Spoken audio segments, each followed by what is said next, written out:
Hey guys, welcome to my legal classes. This is Ganesh Pujari, and in the series of Indian Evidence Act, we were discussing chapter 9, which is all about witness, covered between section 118 to 134. And in that series, this is my last video where I am going to cover section 134, which is all about number of witnesses. Now, how many witnesses are required? To understand this, we have a simple section with lot of case laws. I'm not taking much of your time. Let's get into the first slide. Section 134 of Evidence Act discusses about number of witness, and when you see the Bare Act provision, it's just a single line Bare Act provision which says no particular number of witness shall in any case be required for the proof of any fact. So to prove a fact, there is no condition. Remember, the word is shall.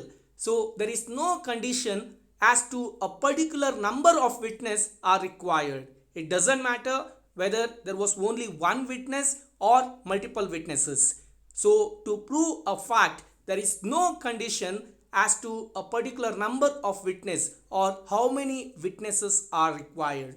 That is what we need to remember as far as section 134 is concerned. Simply, you can remember that the numbers don't matter. We are going to discuss a lot of case laws for section 134 which is related to number of witness. But before getting in there, what happens if there is a single witness?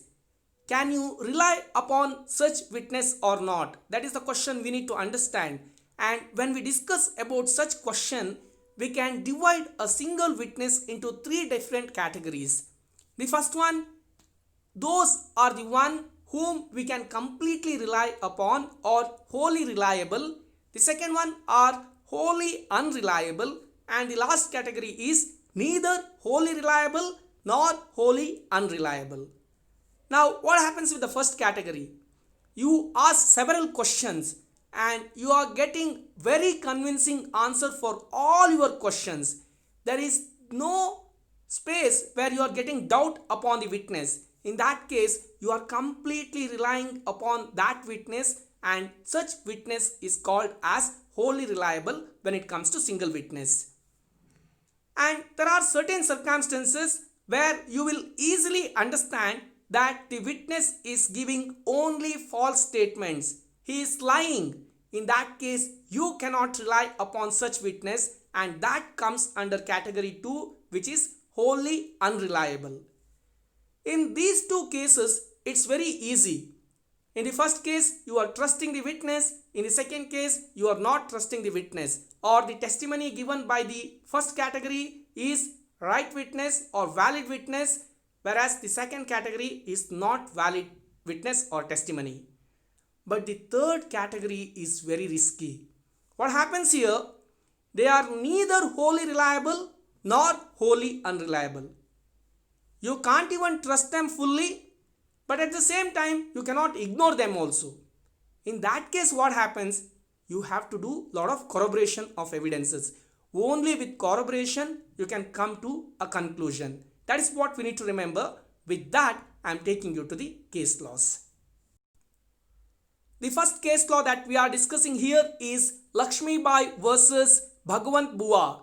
And here the aspect related to how many witness or plurality of witness is discussed, and the Supreme Court in this case held that in the matter of appreciation of evidence of witness, it is not the number of witness but quality of their evidence which is important, as there is no requirement in law of evidence that any particular number of witness is to be examined to prove or disprove a fact. Or to make it very simple, the quantity doesn't matter, only the quality matters. That is what held by the Supreme Court in the case law Lakshmi Bai versus Bhagwant Bua. If you want to refer more case laws on this particular question, I have given list of case laws which were being referred in this particular case law. I hope that gives the answer. With that, I am moving on.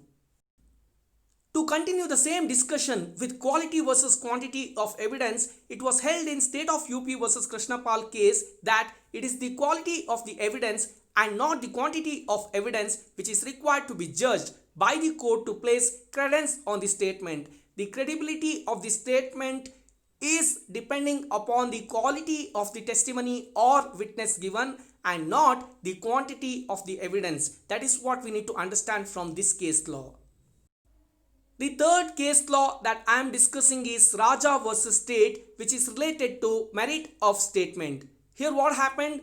It was difficult to identify the motive, or the motive was unidentified. In that case, can the witness be believed or not?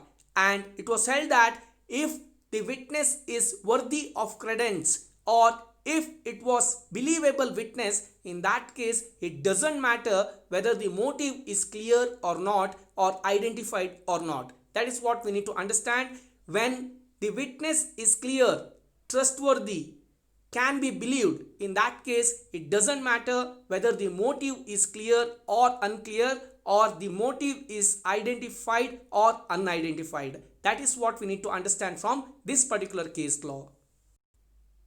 The next question for which we need to have answer is, does all eyewitnesses need to give testimony? What if there were 2 or more eyewitnesses for a particular offense? Do we need to cover all of them, or few witnesses, or a single witness is sufficient or not? That is what discussed in Sri Jinnat Mian versus Jinu Mian case law. What happened here? A mother witnessed a particular offense and she gave eyewitness in the court. When the crime happened, her 8-year-old son was also there, but his witness was not taken by the court, and the Supreme Court mentioned that the non-examination of such child will not affect. Imagine an offense happens in a public road. Hundreds of people have witnessed, but many might say that I am not connected, I don't want to get into this mess. Now, it is not necessary that we have to call all those witnesses who have seen this. It matters only the quality of witness. Even few or only one comes and give witness, that is sufficient if the same is a quality witness. That is what matters. The next question is single witness sufficient? If there is a single witness for a particular offense, is that sufficient or not? That is what discussed in Kanhaiya Singh Nayak versus State. There was a murder of a person and wife was the only witness for her husband's murder. Now, questions were asked by advocates in many different ways in the court, and she has answered every single question with complete details, complete confidence, and with complete clarity. There were no space for any doubt with the kind of clarity that she has given to every single questions, the way she answered every single questions. And Orissa High Court concluded this case and convicted the accused based on the single witness which was given by the victim's wife, because her witness was worthy of credence. It could have been believed, it could have been trusted.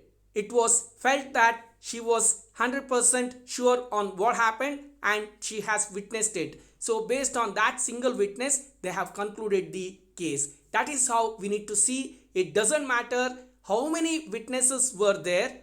It matters what is the quality of the witness given by those who were there in the crime scene. That's what we need to remember. That's my time on section 134, and with that we are also concluding chapter 9. Next comes the very lengthy chapter, that is chapter 10. Now we are going to start that series from my next class, but till then always remember, if you have a goal in your mind, never stop. You need to keep walking towards your goal, and one or the other day you will definitely reach there. Never stop attempting towards your goal. With that, I am concluding. Thank you so much for subscribing my channel. Please like, share and comment my videos. All the very best for whatsoever purpose you are referring my channel, and thanks again.